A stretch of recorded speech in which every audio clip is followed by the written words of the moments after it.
Hikayat si miskin.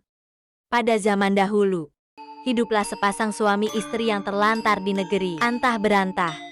Dan keduanya sangat dibenci orang. Setiap kali mereka mengemis di pasar dan kampung, mereka dipukuli dan diusir hingga ke hutan.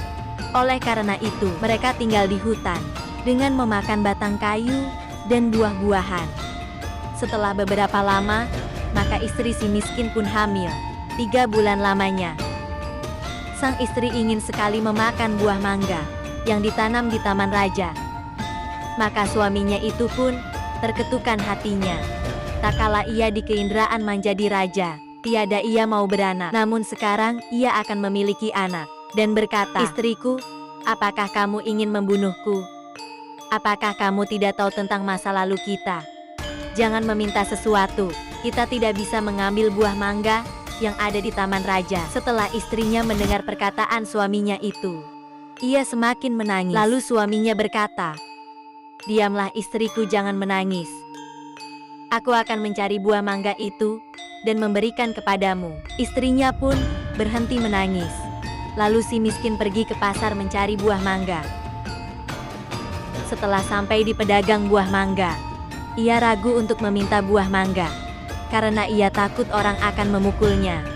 Pedagang buah mangga pun bertanya, "Hei miskin, apa yang kamu inginkan? Jika Tuan mempunyai belas dan kasihan, biarkanlah saya sebiji buah mangga yang sudah busuk Tuan." Orang yang ada di pasar pun menjadi iba karena mendengar kata-kata si miskin itu. Lalu orang yang berada di pasar tersebut memberikan si miskin buah mangga, makanan, dan bahkan pakaian, serta buah-buahan lainnya. Si miskin pun heran, karena biasanya ia diusir, dipukuli hingga dilempari kayu dan batu. Setelah ia berpikir seperti itu, di dalam hatinya, ia pun pergi ke hutan untuk menemui istrinya. "Istriku, ini buah mangga, makanan, pakaian, dan beberapa buah-buahan." Kemudian istrinya menginjak-injak apa yang diperoleh si miskin tersebut. Sambil menceritakan apa yang terjadi, istrinya pun menangis dan tidak mau memakan jika bukan buah mangga yang ditanam di taman raja, dan berkata, "Biarkan saja aku mati." Si miskin pun sangat terpukul melihat perbuatan istrinya.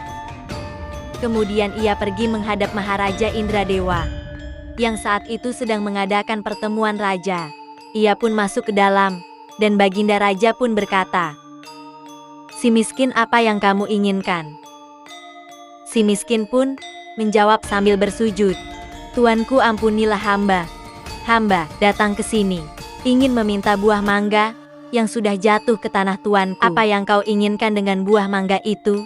"Untuk dimakan, tuanku." "Tolong bawakan setangkai buah mangga untuk si miskin ini." Kemudian diambillah buah mangga tersebut untuk si miskin yang sedang sujud kepada Baginda Raja.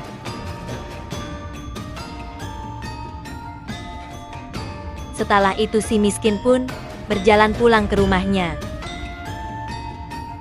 Setelah dilihat oleh sang istri akan si miskin datang membawa setangkai bunga mangga, ia pun tertawa senang sambil memakan buah mangga tersebut. 3 bulan kemudian, sang istri menangis ingin memakan buah mangga yang ditanam di taman raja. Dengan cara yang sama, si miskin pun mendapat buah nangka yang ditanam di taman raja yang sedang ngidam itu. Selama istri si miskin hamil, banyak makanan, pakaian, beras, dan peralatan yang diberikan kepadanya. Pada waktu dan tepat pada malam hari, 14 bulan lalu, bulan bersinar terang. Kemudian pada waktu itu juga, istri si miskin melahirkan seorang anak laki-laki yang sangat baik dalam penampilan dan tampan. Anak itu diberi nama Marah Karma, yang artinya anak di dalam kesulitan. Dengan takdir Tuhan yang Maha Esa melimpahkan kepada hambanya, si miskin pun menggali tanah untuk membuat tempat tinggal untuk keluarganya. Ketika ia menggali tanah untuk menancapkan tiang, ia menemukan telaju besar yang berisi banyak emas.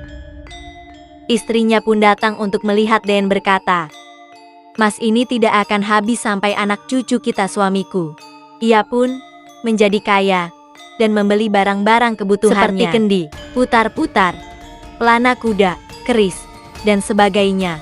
Setelah kembali dari membeli barang-barang tersebut, ia mandi dengan jeruk nipis, menimang anaknya dan berseru, "Jika engkau sungguh-sungguh anak dewa yang ingin menerangkan wajah ayahanda, biarkan negeri di hutan ini menjadi negeri yang lengkap dengan kota, parit, dan istana, serta menteri, rakyat dan semua raja-raja besar."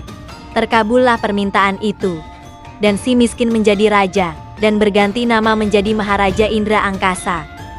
Dan istrinya berganti nama menjadi Ratna Dewi, dan negeri itu dinamakan Puspitasari.